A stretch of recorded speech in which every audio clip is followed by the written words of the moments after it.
Opa, vamos lá continuar a nossa aplicação. Dessa vez a gente vai adicionar a área aqui de repositórios, né? Então a gente faz uma busca, aparece a lista de usuários, a gente clica em selecionar e aí aqui ele mostra todos os repositórios, não todos, né? Os primeiros. Na verdade a gente pode até ordenar eles pela estrelinha, né? Aqueles favoritos lá do GitHub, a gente pode ordenar por qual tem mais estrelinhas, isso também vai ser bem legal. E isso não faz parte da API, tá? Mas a gente vai fazer isso na hora que a gente estiver consultando a API. Então vamos lá. Antes de fazer isso, eu só quero corrigir uma coisinha. Eu escrevi resultados de busca aqui. Acho que o mais correto seria resultados da busca. Mas enfim, só um detalhezinho aí que deixou, que passou batido. Tá?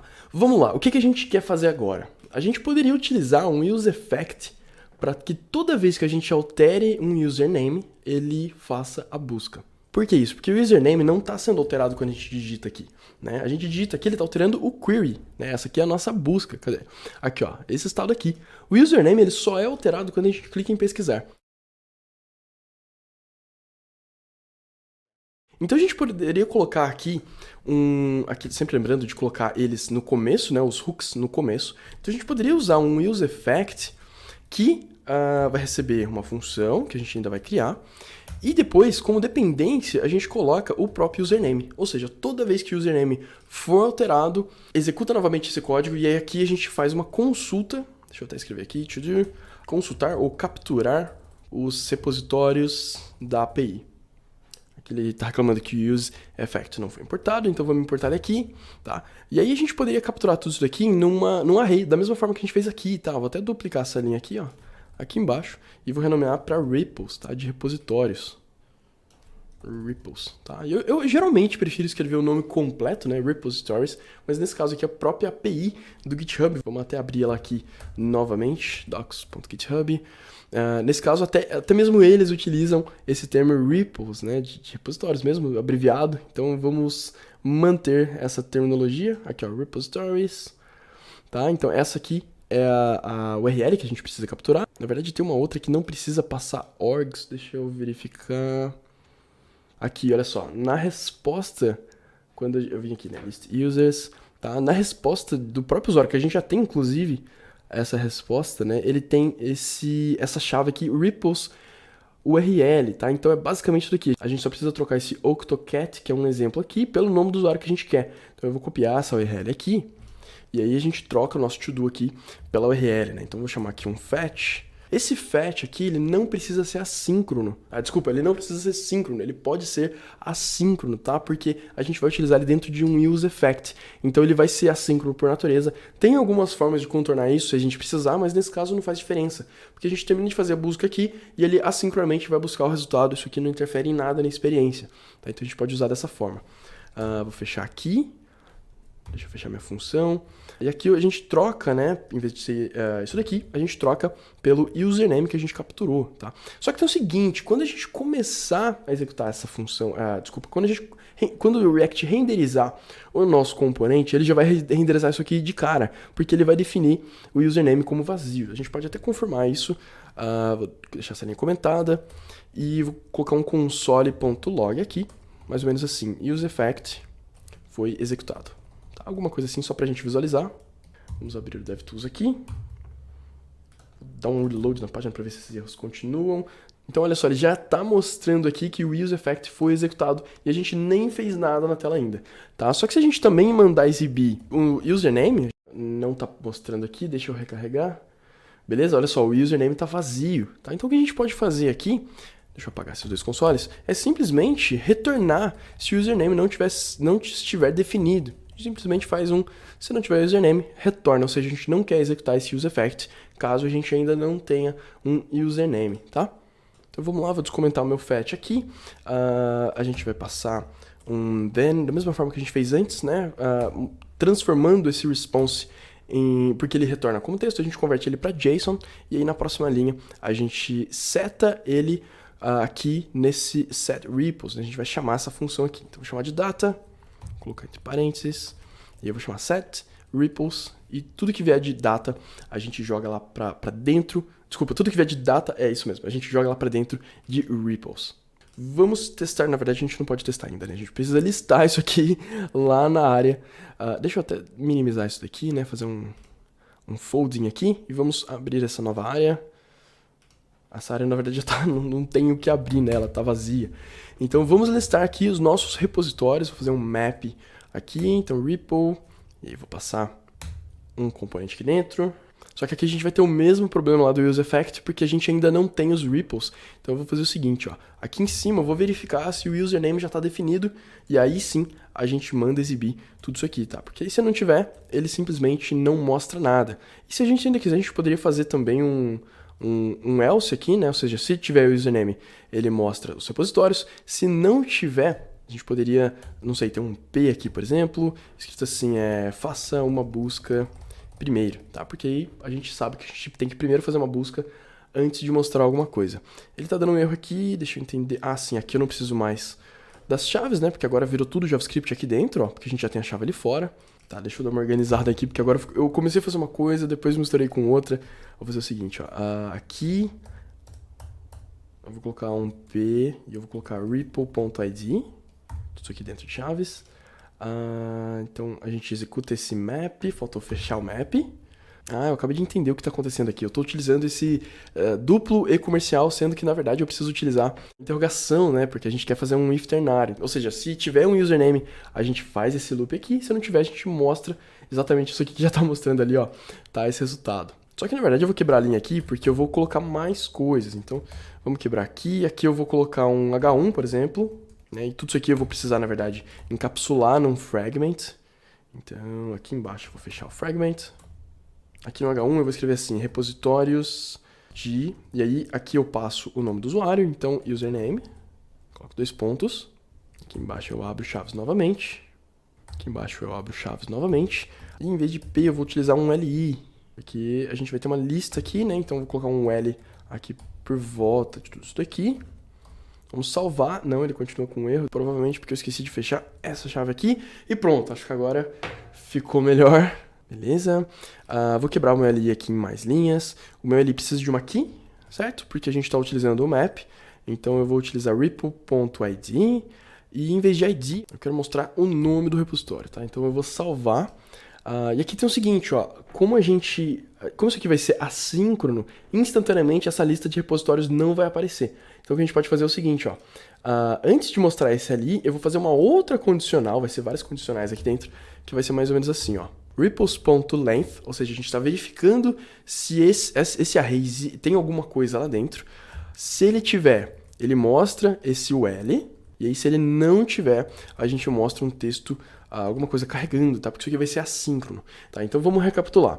A gente só vai mostrar alguma coisa nessa section inteira se a gente tiver um username definido. Tá? Se a gente não tiver, a gente vai mostrar esse P aqui falando faça uma busca primeiro, que é justamente o que já está sendo mostrado lá.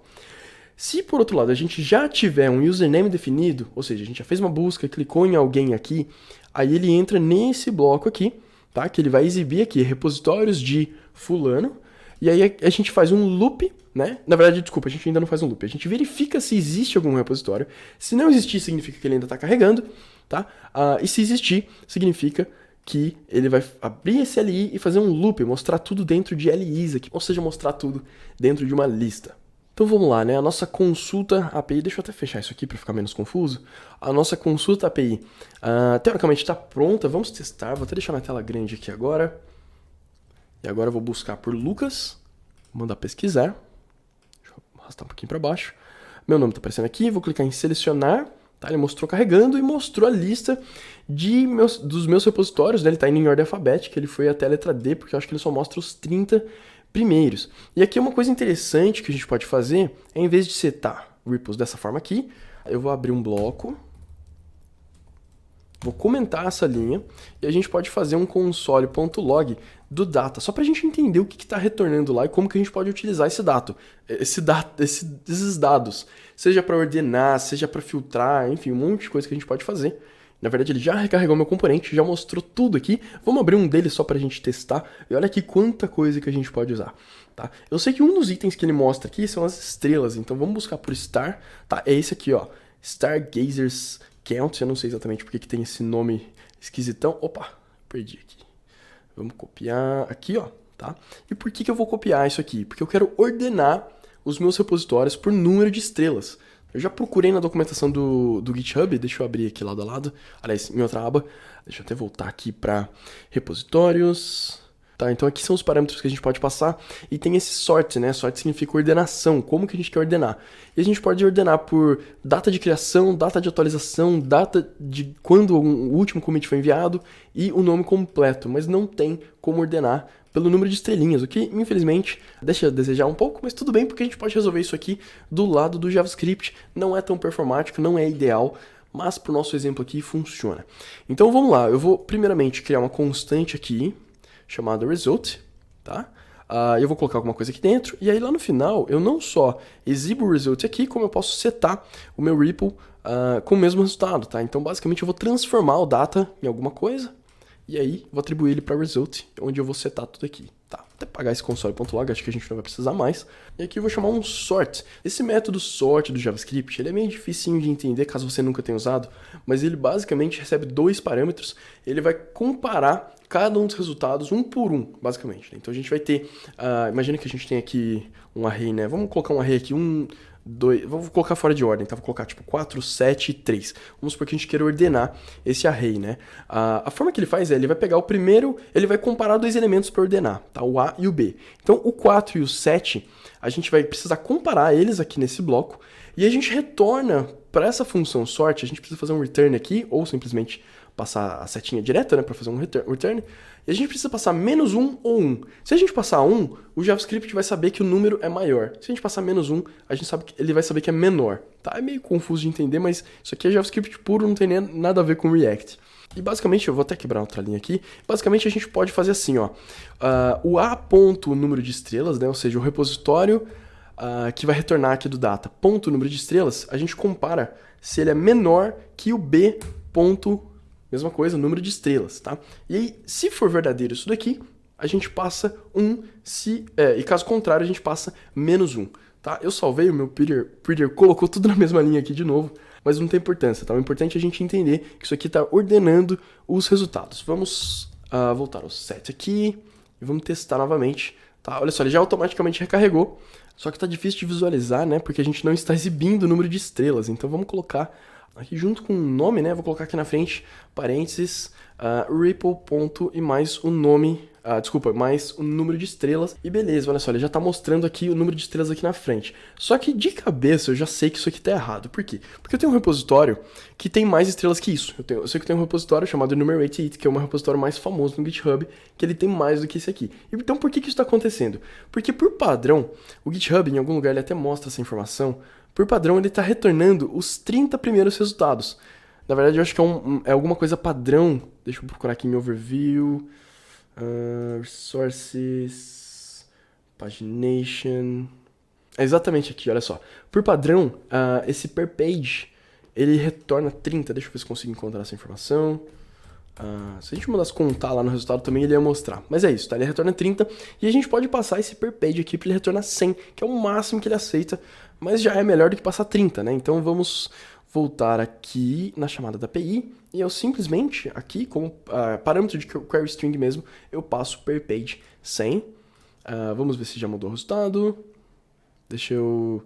já mudou, já recarregou aqui, olha só, apareceu o meu outro repositório que eu comentei, né, o Enumerate.it, tá? Poderia ser que ele nem teria aparecido por conta dessa limitação de 100, aí o que você teria que fazer é fazer um loop na API, se você realmente quisesse buscar todos os repositórios e você também precisar, é um caso muito específico, né, que você também fosse querer ordenar pelo número de estrelas. Eu fiz aqui só para brincar um pouquinho com a API, tá? Mas se você realmente precisar, você pode ir buscando de 100 em 100. Ou seja, você busca do primeiro até o número 100, depois do número 100 até o número 200, e assim por diante. Uma outra forma também de buscar, deixa eu voltar aqui. Aqui, ó, um outro filtro que a gente pode fazer também é por tipo. Se ele é público, por exemplo, né? A gente poderia filtrar só por público. Na verdade, o que a gente pode fazer para ficar mais garantido que a gente está pegando os melhores repositórios, não é ideal, mas a gente poderia pegar por data de atualização, tá? Então, olha só, vamos mudar o type para public e o sort para updated. Então, vamos voltar lá, ó, vou colocar aqui type public, sort updated e vou manter aqui o per page 100, tá? Voltando lá, não acho que vai mudar muita coisa, mudou um pouquinho, olha só, meu Vim Files apareceu aqui para cima. Tá? Então ele deu uma pequena mudança ali e agora realmente está aparecendo mais a lista dos meus repositórios. Está um pouco mais fiel essa busca. Desculpa, os resultados aqui da busca, né? Dos meus repositórios, na verdade. Então olha só, eu vou copiar o URL dessa API aqui e vou adicionar aqui em cima do fetch também, só para ficar mais fácil. Tá? Adicionei como comentário. Agora vamos recarregar a página e ver se tudo funciona junto, né? Vamos lá. Então aqui está falando faça uma busca primeiro, vou escrever Lucas aqui, clicar em pesquisar, tá? Vou clicar aqui em selecionar, tá carregando, então assim, todos os textos aparentemente estão mostrando no momento correto, tá? Agora eu vou clicar em outra pessoa, por exemplo, vou clicar aqui no Lucas Montano, e olha só que interessante, a gente não precisou limpar o nosso array de repositórios, né? Cadê o set repos aqui? A gente não precisou limpar ele, porque o set repos sempre recebe um array novo, ou seja, ele vai substituir tudo que estava lá. Então a gente não precisa, por exemplo, limpar primeiro para depois atribuir um valor novo. Para finalizar, vou fazer mais uma busca aqui, só para a gente garantir mesmo que funciona com outros nomes também. Thiago, vamos buscar aqui pelo meu grande amigo Thiago Alessio. Alexio não, Alessio. Vamos ver se a gente encontra ele aqui. E, opa, faltou clicar em pesquisar, beleza, Thiago Alessio está aqui, selecionar, vai mostrar os repositórios dele, tá, ele tem basicamente 4 repositórios, ele deve ter feito uma faxina lá no repositório dele, no GitHub dele, tem esse repositório aqui com 2.000 estrelas, olha que legal, e é isso, então agora tem esse outro cara aqui que basicamente só tem um teste, e beleza, a gente completou todas as funcionalidades do nosso app aqui de clone do GitHub. Espero que você tenha gostado, espero que você tenha visto que não tem segredo, né, para acessar APIs, basicamente não teve conceito nenhum nessa aula, foi só pra gente ver mesmo como é que a gente integra o fetch com o React. E no caso a gente está usando o Fetch aqui porque ele é nativo, mas tem uma biblioteca muito legal também, que é o... Eu escrevi Alessio porque eu vi o Thiago ali, que chama Axios, que é uma outra biblioteca muito legal também. Eu gosto bastante de usar quando o projeto é um pouco maior, um pouco mais complexo, tá? Mas ele basicamente faz a mesma coisa que o Fetch, ele só tem umas coisinhas a mais. Por exemplo, ele tem uma forma nativa de extrair essa parte aqui da URL para uma base URL, ou seja, uma URL base, né? A base da URL, aí você não precisa repetir isso aqui toda vez que você vai digitar. São pequenos detalhezinhos assim, mas ele realmente é um pouco mais completo. Então depende muito de caso para caso. Quando é um caso mais simples, eu acabo usando o Fetch, que nem a gente fez. Quando é um caso mais complexo, se eu precisar, eu uso o Axios. Eu tendo a preferir o Fetch por padrão, para não ter que ficar adicionando bibliotecas externas, mas se for o caso, tem não só o Axios, como outras alternativas também que são bastante interessantes. Então é isso, espero que você tenha curtido enviar e consumir dados de uma API com React. Te vejo na próxima aula.